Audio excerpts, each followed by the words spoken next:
Oke, Assalamualaikum warahmatullahi wabarakatuh.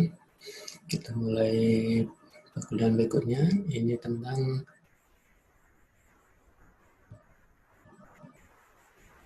perkerasan fleksibel ya.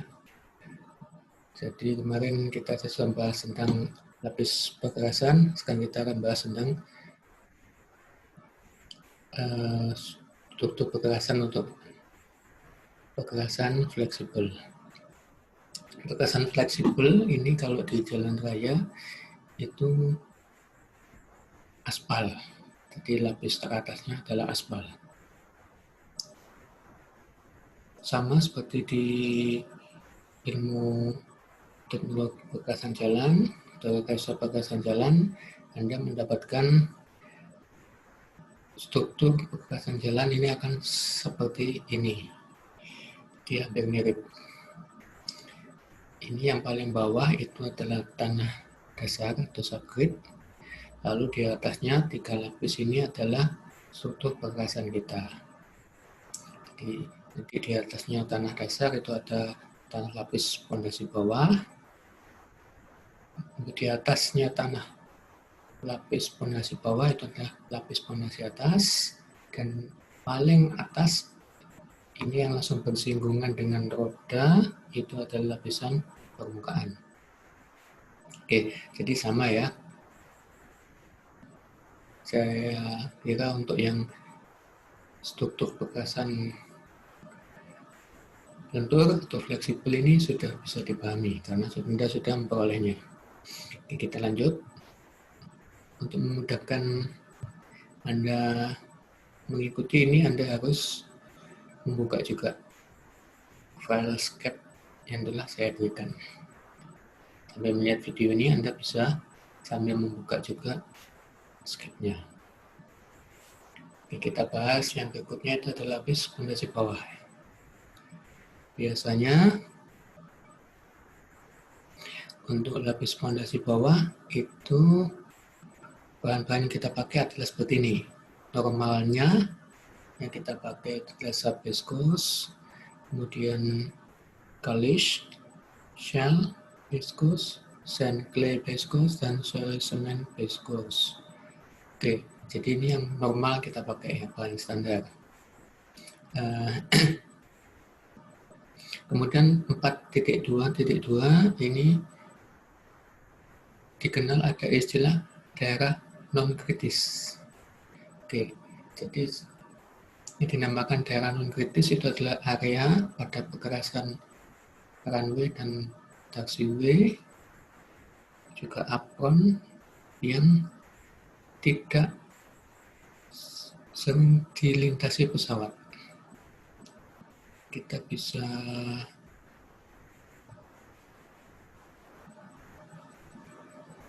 bisa coba di screen yang ini. Ini kita bisa tahu bahwa ini adalah yang mana itu yang daerah kritis dan mana yang tidak kritis. Jadi ini kalau kita lihat dari atas, ini adalah struktur perkerasan kita ya. Kalau yang ini adalah runway. Runway ini tempat pesawat untuk tinggal landas.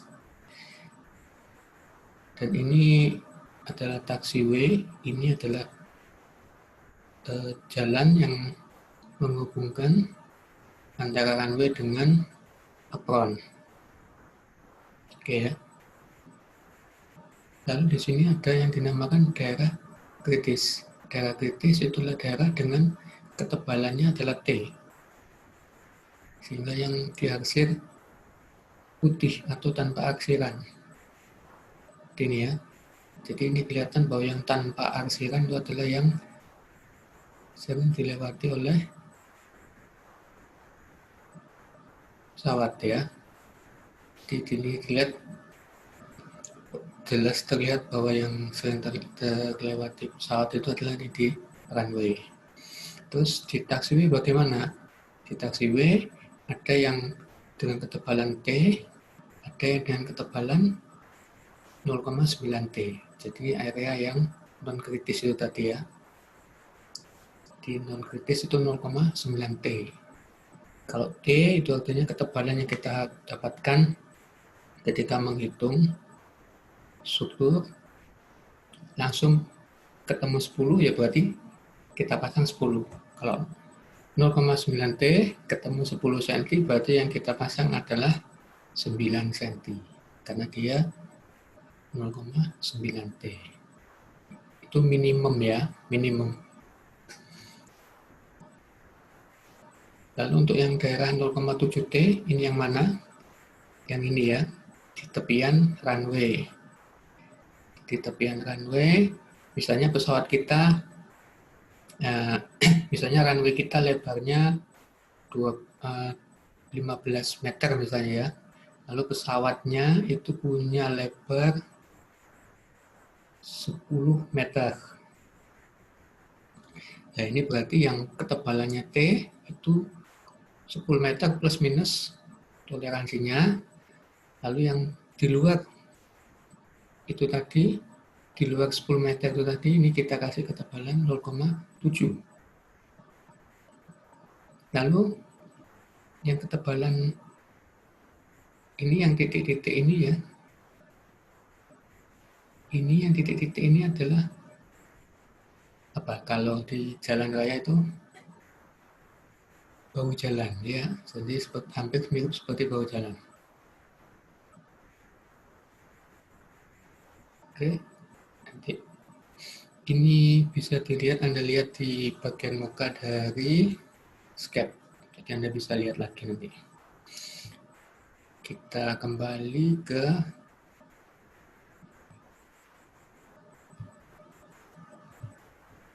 skep tentang pergerakan.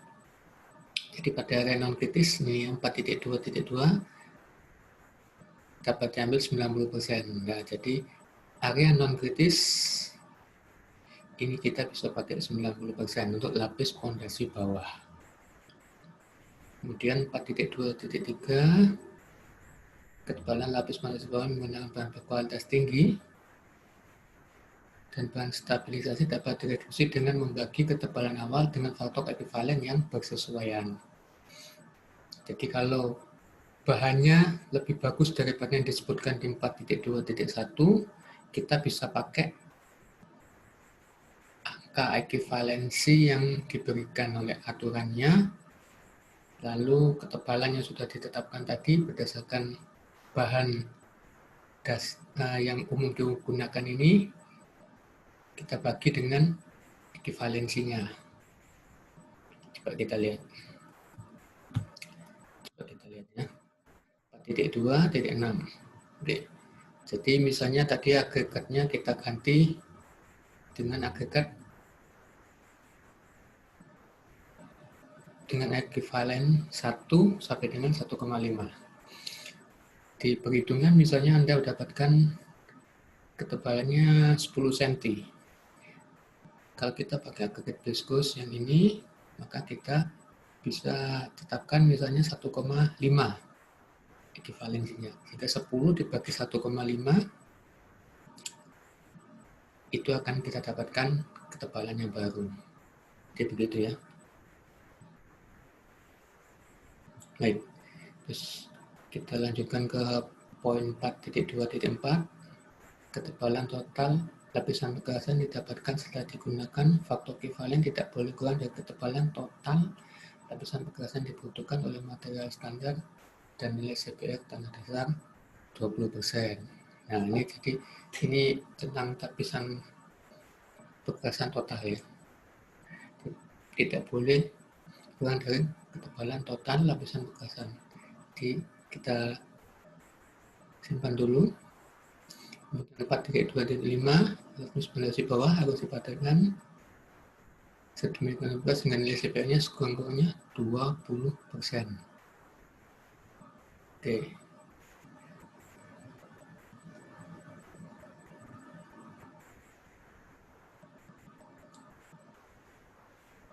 Lalu di 4.2.7 dijelaskan lagi faktor ekivalen adalah faktor yang ditentukan berdasarkan jenis material yang dan digunakan untuk membagi ketebalan lapisan pergerasan yang didapatkan dari perhitungan dengan material standar. Oke, jadi ini ekivalen. Jadi pembagi ya sudah dijelaskan. Oke, kita masuk ke 4.2.8. Jika total pesawat lebih berat dari 45.350 kg, lapis pondasi bawah harus distabilisasi dengan menggunakan salah satu bahan di bawah ini. Oke, ini maksudnya material untuk pesawat yang bobotnya lebih dari ini harus menggunakan material untuk lapis pondasi bawahnya seperti ini ya. Jadi tidak boleh yang ini atau yang tadi yang di atas yang lebih umum itu 4.2.1. Oke. Baik, jadi yang untuk lapis pondasi bawah silakan dibaca lagi. Bila ada pertanyaan bisa di share di WA group.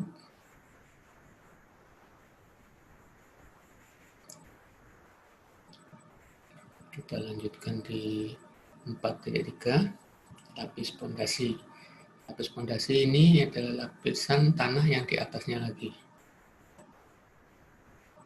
Bahan yang biasanya dipakai adalah sebagai berikut.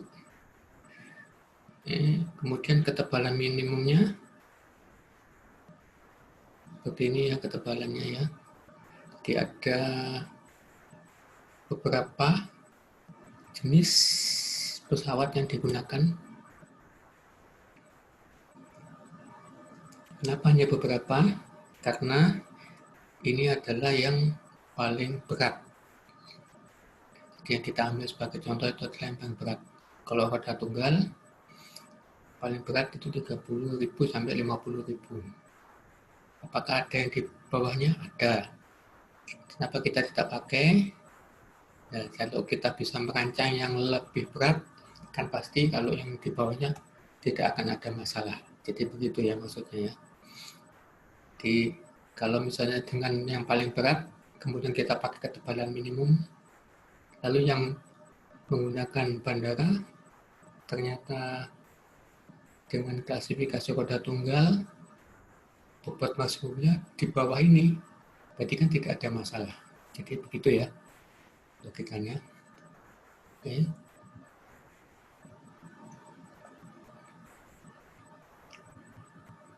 Ya, ini lagi ada daerah non kritis. Jadi sudah dijelaskan ya daerah non kritis apa. Jadi bisa Anda ulang lagi karena ini rekaman video, Anda bisa majukan atau mundurkan. Untuk lapis pondasi, nilai CBR-nya sekurang-kurangnya adalah 80% dari nilai CBR. Jadi misalnya nilai CBR-nya 5 ya. Berarti pemadatan yang Anda lakukan itu 0,8 atau 80% dari 5. Itu sekurang-kurangnya. Kemudian 4.3.5 ini ada lagi bahan-bahan yang bisa dipakai dengan faktor ekivalensinya. Sama juga yang tadi ya, akan ada faktor ekivalen, berarti ada bahan yang biasanya dipakai. Bahan yang biasanya dipakai kan sudah ada ini tadi. 4.3.1 ya, ini bahan yang biasanya dipakai. Kalau kita memakai yang ini, berarti ekivalensinya 1. Kalau kita pakai material di 4.3.5, maka kita pakai nilai ekivalensinya. Oke. Kemudian lapis permukaan. Ini yang sudah yang paling atas. Tujuannya sama seperti lapis pergerasan untuk jalan raya. Ini menjaga agar lapisan fondasi dan fondasi bawah itu tidak terpenetrasi oleh air. Ya, jadi lapisan atasnya itu kedap air. Kemudian memikul gaya geser. Yang ketiga, memberikan permukaan yang halus dan nyaman bagi wadah pesawat udara. Ya, mirip-mirip ya. Kemudian 4.4.2, lapis permukaan adalah aspal beton yang dibentuk dari agregat bergradasi halus dan bitumen. Bitumen ini adalah kalau di pekerasan jalan itu adalah aspalnya ya. Kemudian dicampur dengan agregat bergradasi halus. Ini nanti pencampurannya dilakukan kalau di jalan raya itu di AMP. Sama juga di sini kita pakai AMP juga. Kemudian dipadatkan di lapangan dengan berbagai macam mesin pemadatan itu ya. Jadi itu seperti yang disahkan pada butir 4.4.1. Oke. Jadi ya, tujuannya kan agar biar rata ya. Jadi kita padatkan biar rata seperti yang diinginkan oleh poin 4.4.1. Lanjut 4.4.3. Untuk area yang berhubungan dengan pengisian bahan bakar atau cairan kimia lainnya yang dapat merusak lapisan aspal beton permukaan, maka perlindungan dengan bahan-bahan yang tahan terhadap cairan kimia tersebut harus diberikan pada lapis aspal beton. Bila runway, taxiway, atau apronnya itu digunakan untuk pesawat yang mengangkut material tertentu, maka dilapisi oleh coating ya, ditambah coating lagi. Oke. 4.4.4, ketebalan minimum untuk lapis permukaan adalah 10 cm dan pada daerah non-kritis 7,5 cm. Ini minimum ya, minimum. Oke, jadi kita bisa lihat perancangan yang telah saudara lakukan itu apakah betul atau tidak. Tugas ini sementara Anda koreksi sendiri ya, karena nanti setelah saudara merancang pekerasan itu akan kita lanjutkan dengan tugas yang lain, nanti Anda gabungkan. Jadi terakhir pada saat terakhir UTS dan UAS itu adalah penggabungan dari rentetan tugas-tugas itu tadi. Jadi saya nanti untuk di UTS-nya maupun di UAS itu tinggal pertanyaan di tugas itu saya tulis lagi di UTS dan UAS. Jadi seperti itu ya. Bagi yang telat mengumpulkan pada saat saya memberikan tugas, siap tugas itu kan ada tenggat waktunya. Kalau Anda telat, Anda bisa kumpulkan semua pada saat UTS. Namun nilai tugas, kalau Anda telat mengumpulkan berarti nilai tugasnya nggak ada. Hanya nilai UTS-nya saja yang ada.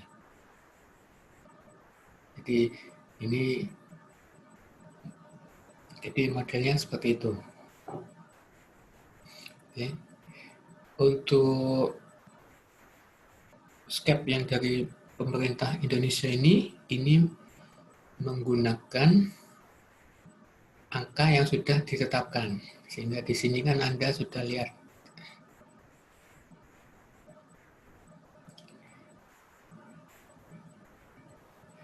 Di tabel 4.2 ini ada beberapa macam contoh perhitungan ya. Jadi Anda tinggal pakai yang contoh perhitungan itu tadi. Misalnya tugasnya Anda mencari di Bandara Jember. Bandara Jember itu misalnya rodanya roda tandem ya. Rodanya tandem yang mendarat paling berat misalnya. Berarti Anda tinggal lihat di tabel tentang roda tandem, lalu Anda tentukan nilai CPR-nya berapa.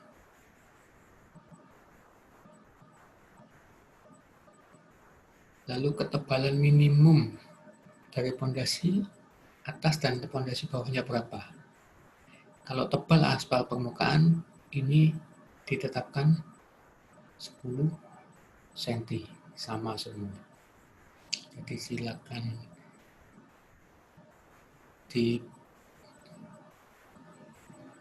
disempurnakan lagi tugasnya. Jadi untuk yang sudah dikumpulkan akan tetap saya terima, itu nilainya akan jadi nilai tugas.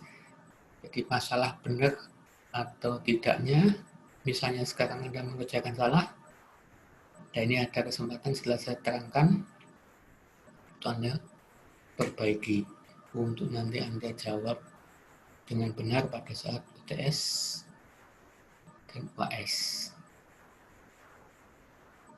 Jadi sekian dulu untuk minggu ini. Minggu ini saya bahas tentang perkerasan lentur atau fleksibel. Jadi misalnya untuk yang tugas itu ada yang mengerjakan perkerasan kaku, ini baru akan kita bahas minggu depan. Jadi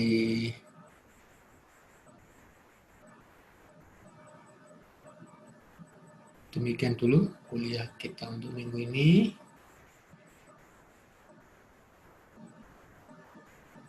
Kalau ada pertanyaan, silakan Anda tuliskan pada WA Group atau Anda melakukan komen pada tayangan YouTube-nya.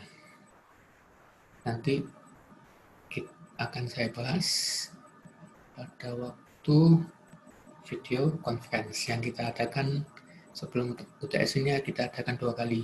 Ya. Oke, sekian. Terima kasih sudah mengikuti perkuliahan tentang perkerasan lentur untuk runway, taxiway, dan apron. Sekian kuliah dari saya minggu ini. Assalamualaikum warahmatullahi wabarakatuh.